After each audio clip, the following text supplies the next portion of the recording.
artificial intelligence is not that smart. It learns from the past, it finds the patterns, perpetuates those patterns. And all of a sudden, we as a society have a mirror in front of us, and we're like, what? We're racist and sexist? Yes, we are.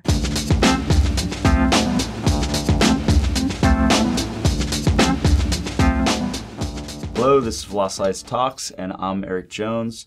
I'm here with Sophie Kleber, who is the Executive Creative Director of Product Innovation globally for a huge and experienced design and digital marketing agency. Sophie, welcome. Thank you. We at WP Engine had done a survey not too long ago where we realized the younger generations, especially Gen Z, are quite interested in moving to more natural ways of interfacing with technology, voice, gestures, things like that.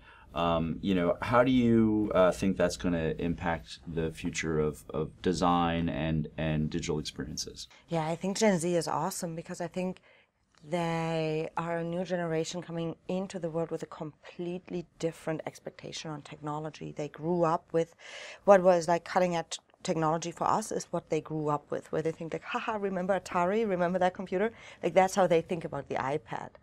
But the interesting thing with that generation is that they are much more aware of how they present themselves in digital. You know, they're aware of the reputation economy, they're aware of the problems that come with being online bullied or things like that. And so they have an inherent kind of like much more of a distrust and much more of a curated approach to digital in general. And then on top of that, the expectations towards technology are much different because they're the kids that we've interviewed like 5 years ago who, you know, did voice searches and things like that. And were the first ones talking to Siri and Google. And their idea about technology working for them is much stronger than our idea where we are still willing to put in some effort or put in some work. They're not doing that. Continuing the theme of Gen Z a bit, they're a generation that increasingly isn't just online, but they actually do also want a physical as well. So they represent a bridge between both worlds. In your world of experience design, how do you think about linking the online and the physical worlds? Yeah, the idea with like I said, the idea with the digital on the screen is going away. You know? The idea of, we call it a little bit the Internet of Self. So the idea of the Internet of Self is that I am the carrier of my preferences. So think about me as a user having a cloud around me that, knows what music I like, what temperature I like in the house because I have a Nest, where I generally roam around, and all of these markers around my preferences. And Gen Z now has an idea of these preferences kind of being carried with them into any situation that they go in. Now, think about a hotel room that I go in that is basically a projection screen for everything that is my preferences. So I go in, and the moment I walk in with my phone or whatever the device is that identifies me technically, I unlock the screen and it has my Amazon or my Hulu and my Netflix on it. The temperature is my temperature, and my Spotify is set up. So now the environment becomes that projection screen, and I just put my things on it. And these are the expectations that Gen Z bring to the table, the expectations that of course we know them. How should brands begin to think about voice as a marketing opportunity? How do they ensure that they actually have a place on the voice shelf, so to speak, and how do you kind of counsel and consult with clients to begin to think about that, to inject a certain amount of personality into their brand so that it stands out on that voice shelf? So brands and voice is super, super fascinating because there's a couple of funny moments where we are right now. So the first thing I'm going to say is we are currently in the AOL stage of voice, meaning if you look at Amazon and you look at Alexa, Alexa is essentially the AOL. Remember when you had to enter the internet through AOL? Now you have to enter voice through Alexa, and through Alexa's voice even. So you can't put your own voice as a brand onto the platform.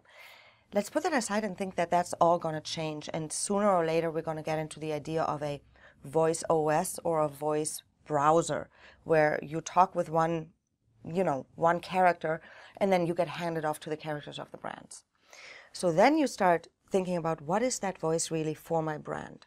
And the way that we think about it is a good voice UI is essentially a personified extension of your brand. It's the first time, and it's the first time that that personified extension is interactive.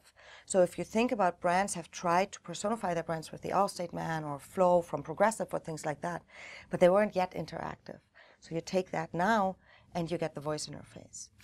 So we at Huge developed a framework for how to design that personality. And the first thing is you got to think about what relationship and what interaction you have permission to engage in with your user. Is this a support situation? Is this a tutoring situation? Is this a companionship? Where do you see that voice UI in the relationship with the consumer? What problems are you trying to solve? And how does that fit in your overall channel strategy? So is it just the voice, that's the voice of your brand, or is it a kind of sibling because it's only your customer support channel or things like that? So when you have that kind of set up, then you start designing out the voice personality. We use a couple of frameworks in order to get to really the words you say and the words you don't say, and the responses you give. And there's interesting things when you develop a personality. You want to look for through lines. Someone is reliable, cooperative, and so forth, and you get a very clear through line. But you also want to find tension. So someone might be hardworking yet sociable. And what does that create in the voice and in the way that the personality speaks? And last but not least, we have to think about how it is said. There's about 40 markers in voice that identify between frequency, energy levels, and time markers. How fast I speak, how slow I speak, how high, how low my pitch is. Do I go down at the end of a sentence or so forth? These are all indicators for the personality. So we now also have to start thinking about that and really interview like our voice talents and the voice that we're trying to pick based on these markers and whether they perpetuate the brand as well. How do you even begin to go beyond the focus group, and how do you test at that scale with distinct extreme personalization for everyone? Yeah, it's a very hard problem because extreme personalization requires a lot of technical effort, not only to really do a one-on-one understanding of what your preference is versus mine, but also to anticipate these preferences, because that's where the magic happens. It's not in if then, but it's in going beyond. And the difficulty with that is that if you prototype that out, you kind of have to build almost the whole thing. So if you go in focus groups, you never get the right answer because, I don't know, do you remember that boombox example that goes around where, should I say it? Yeah, absolutely. Yeah.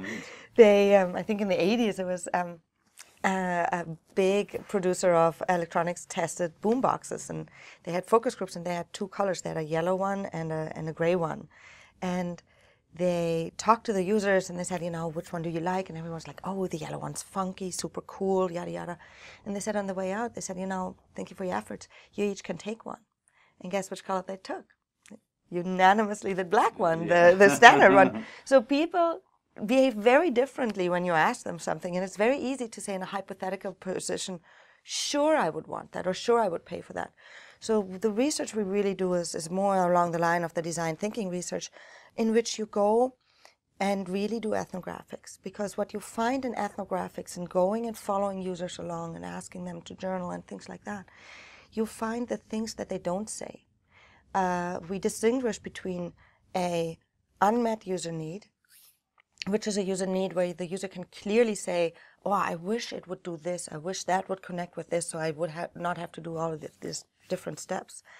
And an unknown need, where the user can't really articulate it, but by observing them, you see the gaps. So these are the things that we'll try to find out. And then on the tail end, we have actually worked in order to test some of these scenarios with manpower behind the machine. So, we'll take a couple of test people and we learn a lot about them, and we literally write it in spreadsheets to be able to serve that up over a short period of time to understand what that does. And then, as everything, it's iterative software design. It's really going in and bringing these things to market and then seeing how the reactions come back. And I thought that was really interesting in my research about voice. Amazon, when they came out with Echo, they were actually surprised about how much people reacted to the personality and how much people wanted to be entertained. And they didn't have, I think they came out with 13 skills. So they rapidly iterated on that personality as well, and made her richer, and you know, gave her more jokes and things like that. And similar, I think, with the aha moment they had around smart homes, because they came out with no smart home skill, but all of a sudden they realized very quickly that people wanted that. So the magic really happens on the tail end once you have a product out with, you know, then you start iterating on it, and then you have to watch very closely. We just had the 5th anniversary of Lean In. It was just the International Women's Day. How do you think about design experiences for women specifically? I don't think there's design experiences for women or men. I think that there has to be a conscious understanding of designing for whoever is on the other side of the screen. You either do that in an inclusive manner in which you have a broad understanding of everyone who your audience is, and you make very, very sure that in your design you don't exclude anyone, or you go in the one-on-one targeted route. I think, you know, when we, especially going in voice, there's a lot of discussion around perpetuating stereotypes. And we are in that world right now because we are designing not any kind of relationship. We're designing a serval companionship with voice. All the voice assistants out there are assistants, and they happen to be female, and that's not by accident.